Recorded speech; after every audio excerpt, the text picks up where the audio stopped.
Hello friends, आपल्या सर्वांची आवडती मालिका लपंडाव या मालिकेच्या आजच्या बुधवार 3 जूनच्या एपिसोडमध्ये आजपर्यंतचा सगळ्यात धमाकेदार ट्विस्ट आला आहे. मग नेमकं असं घडलंय तरी काय? तर फ्रेंड्स, आज धमाका केला आहे मीनाक्षीने. आपण या मालिकेत पाहतोय की जेव्हापासून सरकारने आपला खरा चेहरा सगळ्यांसमोर आणला आहे, ती सगळ्यात जास्त त्रास मीनाक्षी आणि परशुरामला देतीये. आजच्या एपिसोडमध्ये सुद्धा तिने मीनाक्षी आणि परशुरामच्या सनसनीत मुस्काटात मारली आणि मग मीनाक्षीने बदला घ्यायचं ठरवलं. मीनाक्षी चक्क फरशी पुसण्याच्या बहाण्याने सरकारच्या बेडरूममध्ये गेली. तेथे सरकारच्या कपाटात सखीने सरकारच्या नावावर जे प्रॉपर्टी केली आहे त्याचे पेपर्स होते. मीनाक्षीने हे पेपर्स घेतले आणि चक्क पाण्याच्या बादलीत बुचकळले. त्यामुळे सरकारला जबर धक्का बसलाय. मग मीनाक्षी खरंच हे प्रॉपर्टीचे पेपर्स फाडून फेकणार का? सरकारचं सगळ्यात मोठं स्वप्न धुळीस मिळणार का? हे जाणून घेण्यासाठी हा व्हिडिओ शेवटपर्यंत नक्की पहा. फ्रेंड्स, आजच्या एपिसोडच्या सुरुवातीलाच कान्हा हा सखीला म्हणतो, तुमच्या घरचा फ्यूज गेलाय, फक्त आमच्या घरीच लाईट आहे. तर सखी म्हणते, जानू, त्या दुसऱ्या फेजमध्ये फक्त काय हा एकटाच राहत नाही ना. तेथे सानप काका राहतात, तेथे सुषमा काकू राहतात, देशमाने काका राहतात, मी त्यांच्या घरी सुद्धा जाऊ शकते. असं म्हणून सखी तिचा लॅपटॉप आणि चार्जर घेते आणि तेथून निघून जाते. जान्हवी म्हणते, काय कान्हा, सखीने तुझी वीज नाही घेतली. कान्हा म्हणतो, तुझी मैत्रीण ज्या स्पीडने गेली आहे ना, त्यापेक्षा डबल स्पीडने परत येणार. असं म्हणून कान्हा 3, 2 असं मोजू लागतो आणि 1 मोजण्याच्या आतच सखी परत येते आणि लगेच जान्हवी म्हणते 1. कान्हा म्हणतो 1 नंबर. सखी म्हणते, खूप मोठा प्रॉब्लेम झाला आहे. कान्हा विचारतो, काय? तर सखी म्हणते, तुला कशाला सांगू मी? अगं जानू, खूप मोठा प्रॉब्लेम झाला आहे. दुसऱ्या फेजमध्ये जेवढे लोक राहतात ना, सुषमा काकू, सानप काका, देशमाने काका, सगळ्यांच्या घराला टाळ आहे. हे ऐकून कान्हा खुश होतो आणि म्हणतो, चला मग माझ्या घरी. माझ्या घराला काही टाळ नाही आहे, तुम्हाला तेथे वीज मिळेल. सखी म्हणते, मला काही घाई नाही आहे, मी त्यांची घरी येण्याची वाट पाहील. कान्हा म्हणतो, ठीक आहे, मग पहा वाट. पण त्यासाठी आधी तुम्हाला त्यांना कॉल करावा लागेल की ते कधी येणार आहे, आणि त्यासाठी तुमचा फोन तरी चार्ज आहे का? फोन करावा लागेल तुम्हाला. सखी ही लगेच आपला फोन पाहते तर फोन कसा बसा चार्ज असतो. सखी सानप काकाला कॉल करते तर सानप काकाची गाडी बंद पडलेली असते आणि ते गाडी सुरू करण्याचा प्रयत्न करत असतात. सानप काका कॉल उचलून विचारतात, काय झालं सखी? सखी त्यांना विचारते, काका तुम्ही घरी परत कधी येणार आहे? सानप काका सांगतात, गाडी सुरू झाल्यावर. सखी विचारते, गाडी कधी सुरू होणार आहे? सानप काका सांगतात, ते तर देवालाच माहीत, मला करू दे आता गाडी सुरू. आणि सानप काका फोन कट करतात. सखी मग सुषमा काकूला कॉल लावते आणि ही सुषमा काकू रस्त्यावर बसची वाट पाहत उभी असते. सखी विचारते, काकू तुम्ही कुठे आहात? सुषमा काकू सांगते, बस स्टँडवर. सखी विचारते, घरी कधी येणार आहे? काकू सांगते, बस आल्यावर. सखी विचारते, बस कधी येणार आहे? काकू सांगते, 1 तासापासून नाही आली, कधी येईल त्यानंतरच मी घरी येईल. सखी फोन कट करते आणि आता कोणाला कॉल करावा हाच विचार ती करत असते. तर कान्हा जान्हवीला म्हणतो, नाही जानू, काही खरं नाही, कुणी येणार नाहीये आणि त्यांना वीज सुद्धा मिळणार नाहीये. सखी चिडून म्हणते, कान्हा, मी एक वेळ जॉब नाही करणार, पण तुझ्याकडून वीज विकत घेणार नाहीये. कान्हा म्हणतो, पाहिलं का कसं आहे, या सखी मॅडमचं ना खूप अवघड आहे. सखी चिडून म्हणते, कान्हा, मी तुझ्याजवळ वीज मागायला येणार नाही, तुझी मदत घेणार नाही. तर कान्हा म्हणतो, पाहिलं का, या सखी मॅडममध्ये दया, माया, हया, पेन्शन, काही पेशन्स वगैरे काहीच नाही आहे. तर जानू म्हणते, खरे तुझं कान्हा, आणि सखे तुझ्याकडे वीज नाही आहे, पण ॲटिट्यूड खूप जास्त आहे. अगं वीजच देतोय ना तो, दुसरं काही काय जिलेबी तोडायला बोलवतो काय तुला? कशाला इतका ॲटिट्यूड दाखवते? सखीला समजतं की आता माझ्याकडे दुसरा कोणता पर्यायच नाही आहे आणि ती काय करावं याचा विचार करत असते. आणि तेवढ्यात कान्हा म्हणतो, आता त्यात एवढा विचार काय करायचा आहे? मदत लागली की घ्यायचं, थँक्यू म्हणायचं, सोडून द्यायचं. सखीचा नाईलाज होतो आणि सखी म्हणते, ठीक आहे. आणि त्याच वेळेस चक्क किरण तेथे येतो आणि म्हणतो, अगं जान्हवी, काल तुझा एक्सटेन्शन माझ्याकडे राहिला होता, तोच द्यायला परत आलोय. हे ऐकून कान्हा आणि जान्हवी त्याच्याकडे रागारागाने पाहतात. तर सखी मात्र खूप खुश होते आणि म्हणते, अरे वा किरण, काय टायमिंग आहे तुझं. किरण खुश होऊन म्हणतो, हो ना, नेहमीच. कान्हा आणि जान्हवी त्याच्याकडे रागारागाने पाहतात. किरणला काही कळतच नाही. सखी मात्र खूप खुश असते, हसत असते. किरण विचारतो, काय झालंय? कान्हा चिडून म्हणतो, तुझ्या टायमिंगच्या तर ना तुला दाखवतोच. आणि कान्हा सखीला म्हणतो, चला सखी मॅडम आपण जाऊया, लॅपटॉप चार्ज करायचा ना. तर सखी म्हणते, कान्हा अगं रे तुझ्या मित्राने एक्सटेन्शन आणला आहे आणि एक्सटेन्शनचा अर्थ म्हणजे त्याची वायर ना खूप मोठी असते. आता मला तुझ्या घरी जायची गरज नाही आहे. तू एक काम कर, तू तुझ्या घरी जा, स्विचमध्ये ही वायर घाल, बटन चालू कर आणि मी येथे बसल्या बसल्या माझा लॅपटॉप चार्ज करेल. म्हणजे कसलं टेन्शनच नाही. त्यामुळे कान्हा आणि जान्हवीचा चेहरा पाहण्यासारखा होतो. आणि मग सखी ही किरणकडून एक्सटेन्शन घेते. कान्हा हा किरणकडे रागारागाने पाहतो. सखी त्याला वायर देते आणि म्हणते, जा कान्हा जा, तुझ्या रूममध्ये जा. तर कान्हा ही वायर हातात घेतो आणि या एक्सटेन्शनमधून वायर बाहेर काढतो आणि म्हणतो, सखी मॅडम कसं आहे ना, हा एक्सटेन्शन बॉक्स आणि नवरा बायकोचं नातं हे सारखंच असतं. जसं ही वायर एकमेकांपासून दूर जाते पण एक्सटेन्शन बॉक्सच्या जवळ येते, तसंच नवरा बायको जर एकमेकांपासून दूर गेले ना तरी आज न उद्या ते जवळ नक्कीच येतात. सखी कान्हाचं हे लॉजिक ऐकून त्याच्याकडे एकटक पाहतच राहते. आणि मग बॅकग्राऊंडमध्ये आभास हा हे गाणं सुरू होतं. कान्हा आणि सखी एकमेकांकडे एकटक पाहतच राहतात. कान्हा हळूहळू ही वायर एक्सटेन्शन बॉक्समधून पुढे पुढे नेत असतो. सखी त्याच्याकडे पाहून स्माईल करते. कान्हा हा त्याच्या घरी जातो, ही वायर याला सप्लाय देतो आणि मग सखी आपल्या लॅपटॉपला चार्जिंग करते. तिचा लॅपटॉप सुरू होतो. सखी खूप खुश होते. जान्हवीला सुद्धा आनंद होतो. पण सखीला मात्र जॉब ॲप्लिकेशन करता करता खूप गरम होत असतं, तिला घाम येत असतो. आणि तेवढ्यात कान्हा तिच्यासाठी एक टेबल फॅन घेऊन येतो आणि सखीला या फॅनची सुंदर गार झुळूक मिळते. त्यामुळे सखीला खूप बरं वाटतं. सखी या फॅनकडे पाहते तर कान्हाने आपल्यासाठी फॅन आणला आहे हे पाहून सखीला खूप आनंद होतो. कान्हा तिच्याकडे प्रेमाने पाहत असतो. सखी त्याच्याकडे प्रेमाने पाहून हसत असते. बॅकग्राऊंडमध्ये आभासा हे अतिशय सुंदर गाणं सुरू असतं. त्यामुळे हा सीन खरंच खूप भारी झाला आहे, खूप रोमॅन्टिक झाला आहे, तुम्हाला नक्की आवडेल. आणि मग थोड्या वेळानंतर रात्र होते आणि सरकारच्या बंगल्यात सरकार मीनाक्षी आणि परशुरामकडून आपले पाय दाबून घेत असते. हे दोघे नीट पाय काय दाबत नाही. सरकार चिडून म्हणते, अरे पाय नीट दाब ना. तर मीनाक्षी ही जोरात पाय दाबते. सरकार चिडून म्हणते, ए तुला सांगितलं अरे, तुझ्या नवऱ्याला सांगितलं ना, तू का दाबतेस जोरात, तू नीट करतीये, नीट कर. परशुराम आणि मीनाक्षीचे खरंच सरकारने खूप वाईट हाल केले. या दोघांना घरचं नौकर बनवलं आहे. आणि मग सरकार मीनाक्षी आणि परशुरामला म्हणते, तुम्हाला एक आनंदाची गोष्ट सांगायची मला. हे दोघे सरकारकडे आश्चर्याने पाहतात. तर सरकार त्यांना सांगते, तुमची लाडकी सखी आहे ना, ती आज घरी आली होती आणि मला चॅलेंज देऊन गेली आहे की ती आजपासून नोकरी शोधायला सुरुवात करणार आहे. ती नोकरी करणार, मग माझ्या विरुद्ध लढा देणार, तुम्हाला सगळ्यांना माझ्या जाचातून सोडवणार. परशुराम आणि मीनाक्षी काहीच बोलत नाही. सरकार म्हणते, अरे काय यार, तुम्हाला मी एवढी आनंदाची बातमी दिली आणि काहीच रिॲक्शन नाही, असं कसं चालणार? तुम्ही मला घाबरताय का? जाऊ द्या, मी ना तुम्हाला एक प्रश्न विचारते, पाहू त्या प्रश्नाचं योग्य उत्तर कोण देतं. असं म्हणून सरकार आधी मीनाक्षीला विचारते, मीनू तुला काय वाटतं, सखीला नोकरी मिळेल की नाही? आता मीनाक्षीच्या मनात तर असतं की सखीला नोकरी मिळावी, पण सरकारच्या मनाविरुद्ध बोललं तर आपलं काही खरं नाही. त्यामुळे मीनाक्षी खोटं बोलते, नाही सरकार, सखीला आहे ना नोकरी नाही मिळाली पाहिजे. हे ऐकून सरकार खूप चिडते आणि आपले पाय खाली घेते आणि मीनाक्षीला म्हणते, मीनाक्षी किती हार्टलेस आहे ग तू, तुझ्याकडे हृदय वगैरे काही आहे की नाही? अगं तुझी पुतणी आहे ती आणि माझी लाडकी भाची, आणि तिला नोकरी मिळू नये असं बोलतेस तू, मला हे बिलकुल आवडलं नाही. असं म्हणून सरकार मीनाक्षीच्या खाटकन थोबाडीत मारते खूप जोरात. मीनाक्षी रडू लागते. परशुरामला खूप वाईट वाटतं.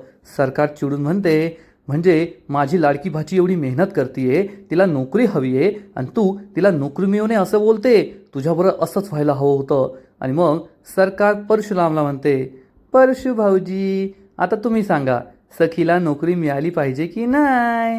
तर परशुराम म्हणतो, हो सरकार हो, सखीला आहे ना नोकरी मिळालीच पाहिजे, ती स्वतःच्या पायावर उभी राहिलीच पाहिजे. परशुरामला असं वाटतं की मी आता योग्य उत्तर दिलंय. सरकारसुद्धा हसून म्हणते, अरे वा परशु भाऊजी, खरंच तुम्हाला तुमच्या पुतणीची किती काळजी आहे. आणि सरकार पुढच्या क्षणी या परशुरामच्या सुद्धा खाटकन थोबाडीत मारते. परशुरामला जबर धक्काच बसतो. मीनाक्षीसुद्धा रडू लागते. सरकार म्हणते, माझ्या प्रतिस्पर्ध्याला, माझ्या शत्रूला नोकरी मिळावी असं वाटतंय तुला? अरे लाज वाटते का? जेथे खातोस तेथेच थुंकतोस, तेथेच गद्दारी करतोस, नालायक कुठला.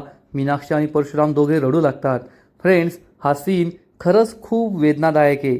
मीनाक्षी आणि परशुराम कदाचित आधी वाईट वागत असतील, पण सरकार त्यांचा जो काही छळ करते ना, ते पाहून वाईट वाटतंय एवढं मात्र खरं.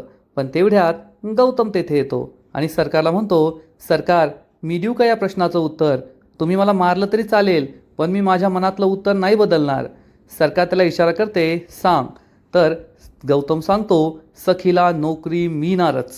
सरकार परशुराम आणि मीनाक्षीला म्हणते, पाहिलं का, याला म्हणतात कॉन्फिडन्स. आणि मग सरकार गौतम जवळ येते आणि गौतमला म्हणते, गौतम, आवडला मला तुझा कॉन्फिडन्स. छोटे भाऊजी, नाही नाही, खरंच आवडला. पण तुला कितीही आत्मविश्वास असला की सखीला नोकरी मिळणारच, पण सखीला नोकरी मिळणार नाहीच. कारण मी तशी व्यवस्था करून ठेवली आहे. उद्या सखी जेथे कोठे नोकरीला जाईल अख्ख्या मुंबईत, तिला फक्त एकच उत्तर ऐकायला मिळेल की. गौतम हा तिच्या उत्तराची वाट पाहत असतो की पुढे सरकार काय बोलते, पण सरकार काही बोलत नाही. आणि या प्रश्नाचं उत्तर आपल्याला दुसऱ्या दिवशी सकाळी भेटतं. सकाळ होते आणि सखी एके ठिकाणी इंटरव्ह्यूला गेलेली असते आणि हा तेथे इंटरव्ह्यू घेणारा माणूस जोरात ओरडतो, मी तुला नोकरी देऊ शकत नाही. सखी म्हणते, सर, असं का बोलताय? एकदा माझा CV तर पहा. असं म्हणून सखी या माणसाला आपली फाईल देते, तर हा माणूस चक्क तिची फाईल फेकून देतो आणि म्हणतो, गेट आउट. त्यामुळे सखीला जबर धक्का बसतो. मग सखी दुसऱ्या दिवशी दुसऱ्या ठिकाणी पोहोचते आणि आपली फाईल उचलून म्हणते, सर, मी केपेबल आहे. तुम्ही मला नोकरी का देऊ शकत नाही? तुम्ही असं का बोलताय? हा माणूस चिडून म्हणतो, कारण तू फ्रॉड आहेस, फ्रॉड. सखीला जबर धक्काच बसतो आणि मग तिसरा दिवस उजाडतो आणि तिसऱ्या माणसाने सुद्धा सखीला फ्रॉड म्हणलेलं असतं. त्यामुळे सखी चिडून म्हणते, ए मिस्टर, मी फ्रॉड नाही आहे. मी राघव कामतची मुलगी आहे, ज्याने इमानदारीने एवढं मोठं साम्राज्य उभं केलं. आणि तू काय मला नोकरी देशील रे? See you in market. असं म्हणून सखी ॲटिट्यूडमध्ये या ऑफिसच्या बाहेर निघते. म्हणजे मुंबईमध्ये एकूण 3 कंपन्या आहेत आणि या 3 कंपन्यांनी सरकारला सांगितलं आहे, म्हणून त्या 3 कंपन्यांनी सखीला नोकरी दिली नाही, तिचा अपमान करून तिला हाकलून लावलं. सखी या ऑफिसच्या बाहेर येते आणि तेवढ्यात गौतम तिला कॉल करतो आणि विचारतो, काय गं बबडू, आज तरी नोकरी भेटली की नाही? तर सखी रडत रडत सांगते, नाही काका, आजसुद्धा नोकरी नाही भेटली. येथून सुद्धा मला अपमान करून बाहेर काढलं. सगळे मला फ्रॉड म्हणताय, खोटाडी म्हणताय. गौतमला खूप वाईट वाटतं.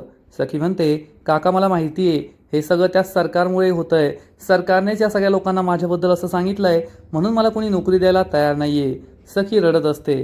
गौतम तिला समजावून सांगतो, सखी, धीर सोडू नकोस. एक ना एक दिवस तुला नोकरी नक्की मिळेल. सखी म्हणते, हो काका, आता मी सुद्धा ठरवलं आहे की मी नोकरी करून राहणारच, नोकरी मिळवणारच. आणि मी पाहतेच आता सरकारसुद्धा मला किती त्रास देऊ शकते. मी सुद्धा आता त्रास सहन करतच राहणार आणि तोपर्यंत सहन करत राहणार जोपर्यंत एकतर मी संपत नाही किंवा सरकार थकत नाही. गौतम म्हणतो, सखी, स्वतःची काळजी घे. सखी हो म्हणते आणि फोन कट करते. पण आता नोकरी कोठे मिळणार हाच प्रश्न सखीला पडलेला असतो. इकडे कान्हाच्या ऑफिसमध्ये किरण त्याला सांगतो, मला आत्ताच कळलंय की सखीला कोठेच नोकरी मिळत नाहीये आणि तिला नोकरी मिळणं खूप अवघड झालंय. कान्हा सांगतो, हे तर मला आधीच कळलं होतं. ज्या दिवशी सरकारने सगळ्या बिझनेसमॅनची गोलमेज परिषद भरवली ना, तेव्हाच मला माहीत होतं सखीला नोकरी मिळू नये यासाठी सरकारचे प्रयत्न सुरू आहेत. तर किरण म्हणतो, अरे मग कान्हा, आपल्या कंपनीत त्या सखीला नोकरी दे ना. तर कान्हा म्हणतो, नाही यार किरण, तुला माहिती आहे ना सखी माझ्यावर किती चिडली आहे, स्वाभिमानी आहे ती कधीच माझ्या कंपनीत काम करणार नाही. आणि तेवढ्यात एक पिऊन तेथे येतो आणि म्हणतो, सर, या काही पेपर्सवर तुमच्या सह्या हव्या आहेत. कान्हा ही फाईल उघडतो आणि म्हणतो, अरे, या तर किर्लोस्कर कन्स्ट्रक्शनच्या फाईल आहेत आणि हे अपर्णा एंटरप्राइजेस आहेत. तुला माहीत नाही आहे का, आपल्या दोन्ही कंपन्या वेगवेगळ्या आहेत. तू जा आणि ही फाईल त्या ऑफिसला नेऊन दे. हा पिऊन हो म्हणतो आणि तेथून निघून जातो. आणि तेवढ्यात कान्हाला एक आयडिया सुचते आणि कान्हा म्हणतो, किरण, आता सखी माझ्याच कंपनीत काम करणार. किरण विचारतो, असं कसं? आता तर तू म्हणालास ती कधीच काम करणार नाही. कान्हा म्हणतो, कळेल तुला उद्या. म्हणजे कान्हाला एक नवीन आयडिया सुचलेली असते. आणि मग थोड्याच वेळात दिवस मावळतो, रात्र झालेली असते. सखी आणि जान्हवी सखी सदन चाळीजवळ असतात आणि त्यांच्यासमोर मस्त चटपटीत पाणीपुरीची गाडी असते. दोघींनी पाणीपुरी खायचं ठरवलेलं असतं, पण सखीला नोकरी काही मिळत नाही म्हणून सखी नाराज असते. जान्हवी तिला समजवण्याचा प्रयत्न करते. सखे, तुला एक सुचू का? सखी विचारते काय? तर जान्हवी तिला सांगते, तू नोकरी करून त्या सरकारविरुद्ध लढायचं ठरवलं होतं, पण त्या सरकारकडे पैसा, प्रॉपर्टी आणि सगळ्यात महत्त्वाचं म्हणजे पॉवर आहे. त्यामुळे ती सरकार तुला नोकरीसुद्धा मिळू देत नाही आहे. आणि जर तुला नोकरीच मिळाली नाही तर तू स्वतःच्या पायावर उभं राहू शकणार नाही, त्या सरकारविरुद्ध लढू शकणार नाही. आणि जर तुला सरकारविरुद्ध लढायचं असेल ना, तर तुझ्याकडे सुद्धा सरकारसारखीच एक मोठी ताकद पाहिजे, तरच तुला ते जमू शकतं. सखी विचारते, कोणती ताकद? जान्हवी पुढे काय बोलणार इतक्यात कान्हा तेथे येतो आणि म्हणतो, मीच आहे ती ताकद. हे ऐकून सखी खूप चिडते आणि म्हणते, ए जानू, चल आपल्या इथे नाही थांबायचं आहे. तर जान्हवी म्हणते, ए बाई, मी नाही येणार पाणीपुरी खाल्ल्याशिवाय. ओ भैया, द्यावं तुम्ही पाणी. हा भैया पाणीपुरी तयार करू लागतो आणि तेवढ्यात जान्हवीला किरणचा कॉल येतो, त्यामुळे जान्हवी निघून जाते. तर हा भैया विचारतो, तुम्हाला दोघांना एकाच वाटीत देऊ का वेगवेगळ्या देऊ? तुम्ही एकत्रच आहात ना? सखी म्हणते, नाही नाही. तर कान्हा म्हणतो, हो हो, आम्ही एकच आहोत आणि नेहमी एकच राहणार आहोत. सखी खूप चिडते. तेवढ्यात सखीला अपर्णा एंटरप्राइजेसमधून कॉल येतो. सखी बाजूला बोलायला जाते. कान्हालाही सगळं माहीत असतं, त्यामुळे तो खुश होतो आणि सखीसुद्धा खुश होते. खरंच उद्या मी इंटरव्ह्यू लिहू? तुम्हाला माझ्या सी व्हीकडून काहीच प्रॉब्लेम नाही आहे का? तिकडून नकार येतो, त्यामुळे सखी खूप खुश होते आणि कान्हाजवळ येऊन त्याला सांगते, कान्हा, उद्या मला इंटरव्ह्यूला बोलवलं आहे आणि त्यांना माझ्या नावाचा काहीच प्रॉब्लेम नाही आहे. हे ऐकून कान्हासुद्धा खूप खुश होतो आणि चक्क सखीला पाणीपुरी भरवतो. त्यामुळे सखी खूप चिडते, या कान्हाने मला पाणीपुरी भरवली आहे. कान्हासुद्धा घाबरतो की आता सखी काय करणार. सखी ठरवते, आता मी बदला घेणार आणि सखी कान्हाकडून, या पाणीपुरीवाल्याकडून पाणीपुरी घेते आणि खाऊ लागते. तर कान्हा तिच्याकडे अधाशासारखं पाहू लागतो, द्या ना एक पाणीपुरी, द्या ना. त्याच्या तोंडाला पाणी फुटलेलं असतं. सखीलासुद्धा असं वाटतं बिचारा खूप भुकेला आहे, त्याला पाणीपुरी देऊन टाकते आणि सखी त्याच्या तोंडात पाणीपुरी घालणार इतक्यात ती पाणीपुरी स्वतःच खाते. कान्हाला मोठा धक्काच बसतो आणि मग ही पाणीपुरी सखीला खूप तिखट लागते. सखीला खूप त्रास होतो. काय करावं ते कान्हाला आणि सखीला कळतच नाही. कान्हा या पाणीपुरीवाल्याकडून गोड पाणीपुरी घेतो आणि मग सखीला स्वतःच्या हाताने भरवतो. तेव्हा कुठे सखीला बरं वाटतं आणि सखीला बरं वाटतंय हे पाहून कान्हालाही बरं वाटतं आणि मग हे दोघेही एकमेकांकडे पाहून हसू लागतात आणि कान्हा हा पुन्हा एकदा पाणीपुरी मागतो. कान्हा यावेळेस सखीला पुन्हा पाणीपुरी भरवायची असं म्हणतो, तर सखी त्याला सांगते, नाही नाही, आहे माझ्याकडे, नको देऊ. कान्हा म्हणतो, घ्या ना प्लीज एक एक. सखी म्हणते, ठीक आहे. सखी करते, तर कान्हा तिला न खाऊ घालता स्वतःच पाणीपुरी खातो. सखी आधी तर चिडते आणि मग नंतर हसू लागते. दोघे एकमेकांबरोबर पाणीपुरी खातात, गप्पा मारतात आणि खूप खुश असतात. एवढ्या दिवसानंतर प्रथमच हे दोघे एवढे आनंदी असतात. आणि मग दुसऱ्या दिवशी सकाळी सखीची इंटरव्ह्यूला जाण्यासाठी सगळी तयारी झालेली असते. सखी ही खोलीतून बाहेर येते आणि जान्हवी, दाभडे मावशी सगळे तिला ऑल द बेस्ट म्हणतात. सखीसुद्धा खूप उत्साहात असते, खुश असते. तेवढ्यात कान्हा तिच्यासाठी दही साखर घेऊन येतो आणि म्हणतो, घ्या सखी मॅडम दही साखर. तर सखी चिडून म्हणते, ए हॅलो, काल मी तुझ्या हातून पाणीपुरी खाल्ली, याचा अर्थ मी तुझ्या हातून हे दही साखर खाईल असं काही होत नाही. तर कान्हा म्हणतो, मी सुद्धा उपकाराची परतफेड करायलाच आलो आहे. सखी विचारते, कोणती उपकाराची परतफेड? तर कान्हा तिला सांगतो, आठवतंय का, जेव्हा मी सरकारच्या कंपनीत जॉब करायला चाललो होतो तेव्हा तुम्ही सुद्धा मला असं दही साखर खाऊ घातलं होतं, त्याचीच परतफेड करतोय. सखी चिडून म्हणते, नाही, पण मला तुझ्या हातून दही साखर नाही खायची. दाभडे मावशी म्हणते, अगं सखे, कशाला उगाच कसं बोलतीयेस? इतकी दिवस तुला जॉब मिळत नव्हता, चांगला जॉबचा इंटरव्ह्यू आलाय, तर सकाळी सकाळी उगाच वाद नको घालू बरं. देतोय ना तू प्रेमाने, तर खाऊन घे. सखीचा नाईलाज होतो आणि कान्हा तिला स्वतःच्या हाताने दही साखर भरवणार इतक्यात सखी त्याच्या हातातून चमचा हिसकावून घेते आणि दही साखर खाते. कान्हा म्हणतो, वा रे वा, चला आता माझ्याबरोबर, तुम्हाला मी ऑफिसला सोडतो. तर सखी म्हणते, काही गरज नाहीये, मी स्वतःच्या जीवावर नोकरी मिळवणार आहे, तर मी स्वतःसुद्धा जाऊ शकते. एक शिट्टी वाजवेल आणि रिक्षा थांबवेल. आणि सखी शिट्टी वाजवते आणि रिक्षात निघून जाते आणि सखी पोहोचते चक्क अपर्णा एंटरप्राइजेसच्या ऑफिसमध्ये आणि तेथे आपला कान्हा कबीर किर्लोस्करच बसलेला असतो बॉस बनून. पण त्याला माहिती आहे की आता सखी येणार आहे, त्यामुळे तो पाठमोरा होऊन बसलेला असतो.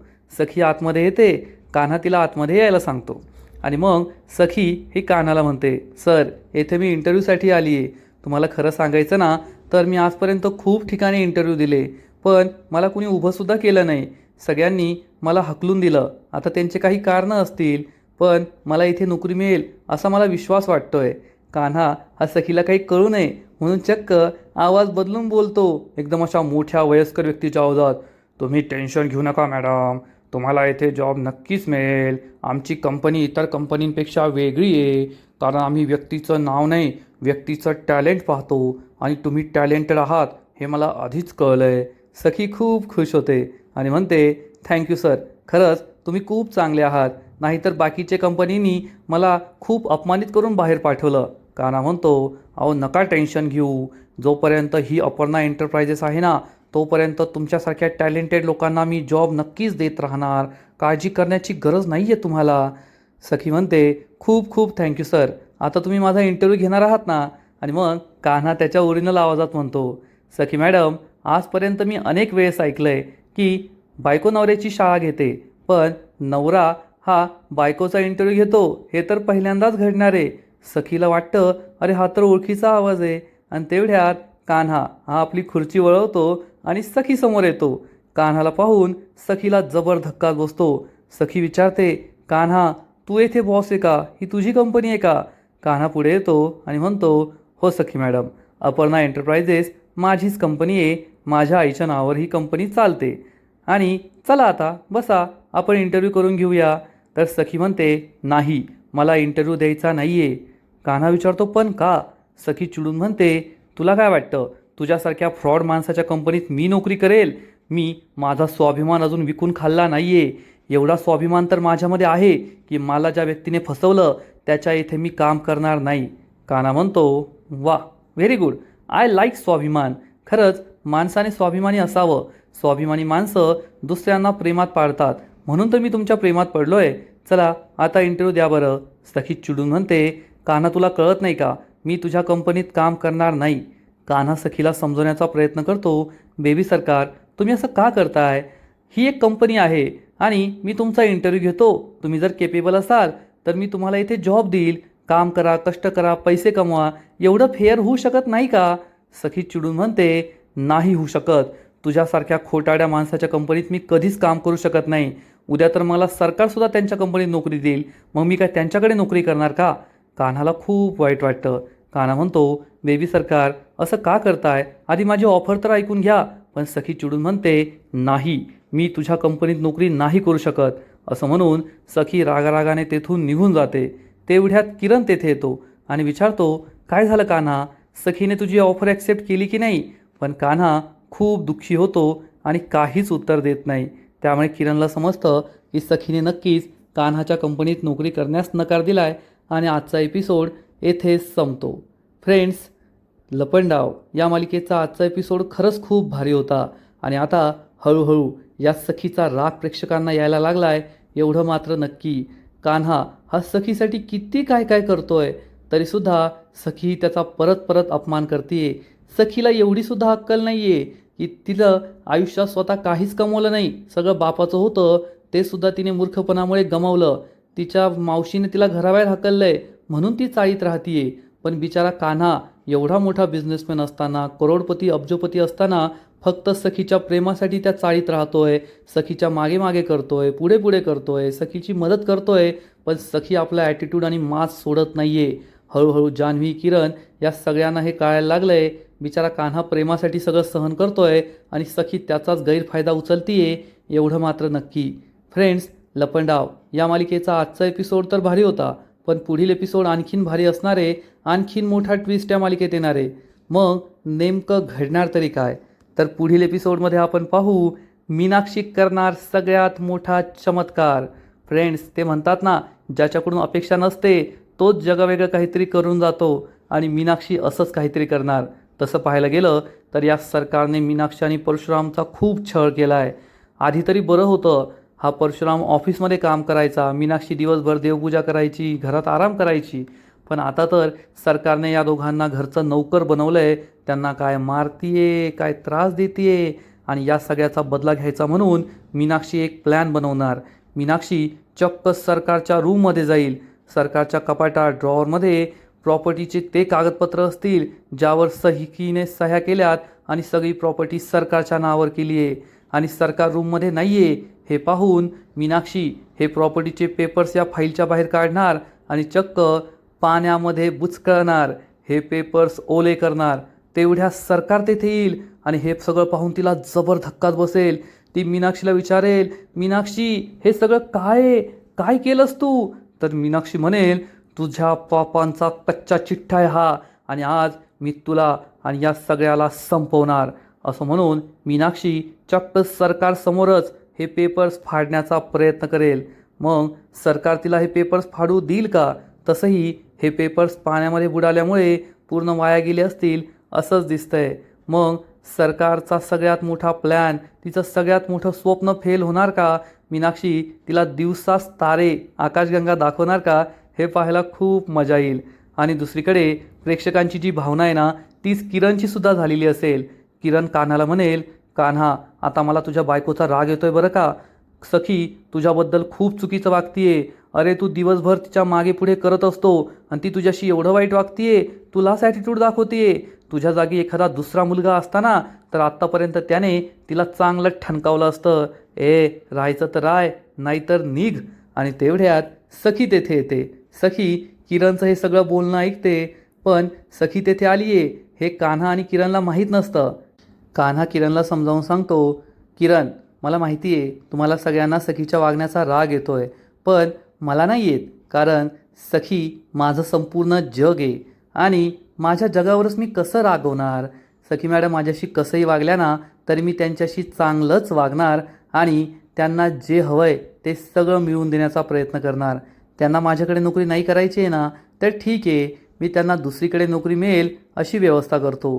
पण मी सखी मॅडमवर इतर नवऱ्यांसारखं चिडू शकत नाही, त्यांना त्रास देऊ शकत नाही, त्यांना वाईट बोलू शकत नाही, कारण सखी मॅडमवर माझं खूप प्रेम आहे आणि आपण ज्या व्यक्तीवर प्रेम करतो तिच्याशी वाईट वागूच शकत नाही. हे सगळं ऐकून सखी खूप खुश होईल. तिलासुद्धा कान्हाच्या मनात आपल्याबद्दल किती प्रेम आहे याची जाणीव होईल आणि कदाचित सखी परत आली आहे. तिला अशी जाणीव झाली असेल की मला बाहेर कुठे नोकरी मिळणार नाही आहे, कान्हा नोकरी देतोय तर नोकरी घेतलेली बरी, नाहीतर मी सरकारचं चॅलेंज कसं पूर्ण करेल आणि ती काही अटी वगैरे सुद्धा ठेवील येथे नोकरी करण्यासाठी असंच वाटतंय. तर फ्रेंड्स तुम्हालासुद्धा सखीचा राग येतोय का? सखी आणि कान्हा जर एकत्र काम करतील तर त्यांच्यातील प्रेम वाढेल का? नक्कीच कमेंट करून सांगा. आणि लपंडाव या मालिकेचे असेच नवीन नवीन एपिसोड, नवीन नवीन अपडेट सर्वात आधी पाहण्यासाठी व्हिडिओला लाईक करा, शेअर करा, चॅनलला सबस्क्राईब करून बेल आयकॉनवर क्लिक करा, म्हणजे या मालिकेचे नवीन नवीन एपिसोड तुम्हाला सर्वात आधी पाहायला मिळतील. खूप खूप खूप धन्यवाद.